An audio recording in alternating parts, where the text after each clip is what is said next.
Well, in these powerful readings, we have an insistence on a foundational spiritual virtue. It should be very clear, is it not? I bet it's on the tip of your tongue, isn't it?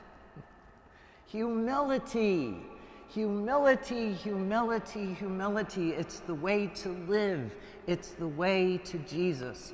Now, although it may sound like it, true humility is not the opposite of pride, because it is fitting that we have pride in our faith, that we have a sense of pride in when we are able to do a good job well done, that we have a sense of pride brings thanksgiving for the talents that God has given us, for the interests God has given us. But humility is meant to be pride's companion, so that we recognize our lives are not all about us, but they are about God, in whom we live and who sustains our being and calls us into communion with Him and with others. All our talents, our intelligence, our gifts are meant to give glory to God and to uplift and to serve one another. Whenever we forget that, we are prone then to the arrogance and the sense of power and superiority, a false sense of superiority that creates all the troubles in the world. Humility invites us always to dialogue, to see the needs and the interests and the talents of others. So our life isn't about pushing our agenda on others, but listening and deciding together what is best for us at this time. And that is starting with our families. No matter the roles of who's the patriarch or who's the matriarch of the family, a true head of the family is meant to discern, is meant to serve. We're called to serve, not lord it over others. Humility and pride need to come into constant conversation.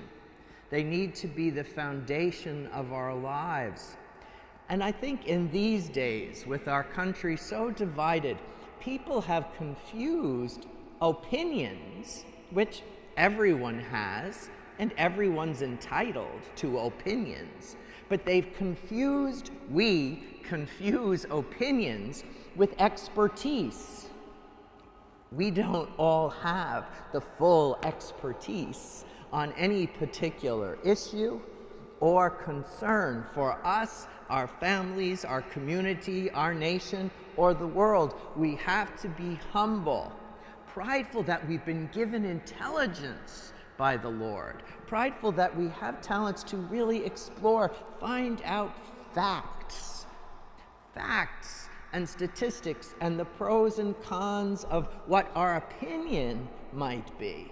Because if we're humble, we're wise. We understand that even the best of plans could be detrimental for somebody else, for some other family, or some other community.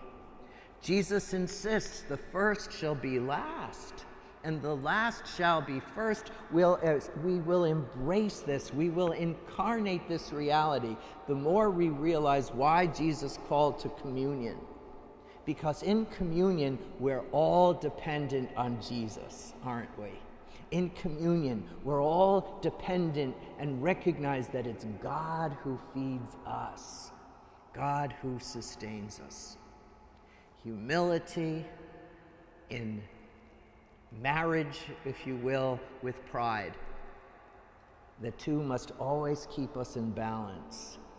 And may we keep that as our thought for today.